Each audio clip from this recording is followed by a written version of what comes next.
In this video, we're going to talk about vertical translations. And what that means is we're going to talk about how to take a function and look at the equation of it, and then talk about how to move it up or down. Okay, so we see this box. These are called vertical translations. And it says, if b is greater than 0, the graph of y equals f of x plus b is the graph of f of x shifted up b units. So what that's saying is if you add a number to the end of a function, you're going to move it up by that many. If you subtract it, the graph of f of x minus b is the graph of f of x shifted down b units.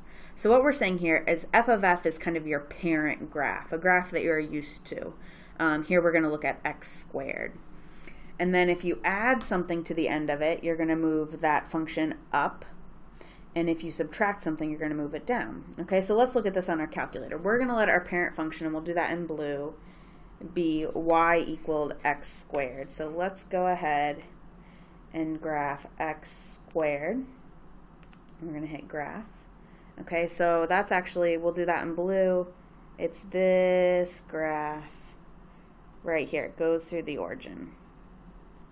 Okay, now we want to look at, in y2, we're going to put x squared minus 3.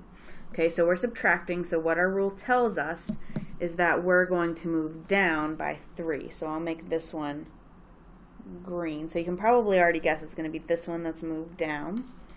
But let's confirm that on our calculator. So I'm going to do x squared minus 3. Just a reminder, make sure you're using the subtraction button and not the negative key.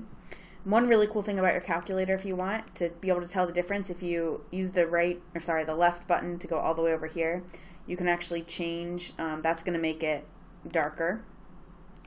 So there's our x squared, and there's our x squared minus 3. So it is this one that's moved down some.